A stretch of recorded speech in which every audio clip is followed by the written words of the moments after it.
முட்டை கிரேவி ஒரு டைம் இது போல் செஞ்சு பாருங்கள். சப்பாத்தி, ரோட்டி, நான், சாதம் எல்லாத்துக்குமே ரொம்ப சூப்பராக இருக்கும்.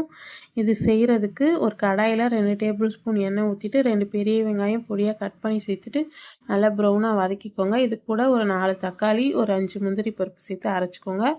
வெங்காயம் நல்லா வதங்கினதும் இஞ்சி பூண்டு பேஸ்ட்டு 1 டேபிள் ஸ்பூன், தக்காளி முந்திரி அரைச்ச பேஸ்ட்டையும் சேர்த்துட்டு நல்லா பச்சை வாசனை போக வதக்கிட்டு 1 டீஸ்பூன் மிளகாத்தூள், 1 டீஸ்பூன் தனியாத்தூள், 1 டீஸ்பூன் காஷ்மீரி மிளகாத்தூள், சீரகத்தூள், மிளகுத்தூள், சாட் மசாலா, கரம் மசாலா எல்லாமே ஒரு 1/2 டீஸ்பூன் அளவுக்கு சேர்த்துட்டு நல்லா வதக்கி விட்டுட்டு மிக்ஸி ஜார் கழுவி கொஞ்சமாக தண்ணி சேர்த்துக்கலாம்.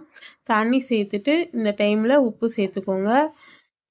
உப்பு சேர்த்து நல்லா கலந்து விட்டுட்டு மூடி போட்டு ஒரு 5 நிமிஷம் மீடியம் ஃப்ளேமில் வைங்க.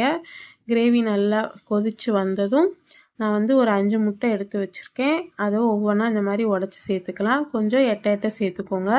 சேர்த்துட்டு இந்த மஞ்சக்கருவு மேலே லைட்டாக அந்த மாதிரி மிளகுத்தூள் ஸ்ப்ரெட் பண்ணிக்கலாம். பண்ணிவிட்டு ஒரு 1/2 டீஸ்பூன் அளவுக்கு கஸ்தூரி மேத்தியை இந்த மாதிரி க்ரஷ் பண்ணி சேர்த்துட்டு மூடி போட்டு ஒரு 5 நிமிஷம் விடுங்க. 5 நிமிஷத்துக்கு அப்புறம் முட்டை வந்து ஒரு பக்கம் நல்லா வெந்திருக்கும். முட்டை எல்லா முட்டையும் திருப்பி போட்டு இன்னும் ஒரு 2 நிமிஷம் வேக விட்டிங்கன்னா முட்டை நல்லா வெந்துடும். திருப்பி போட்டு ஃபைனலாக கொஞ்சமாக கொத்தமல்லி தழை தூவி 1 டீஸ்பூன் நெய் போட்டு இறக்கி சூடான சப்பாத்தி, பரோட்டா, நான் கூட சர்வ் பண்ணுங்கள். ரொம்ப சூப்பராக இருக்கும். பிடிச்சிருந்தா ஷேர் பண்ணி லைக் பண்ணுங்கள். தேங்க்யூ.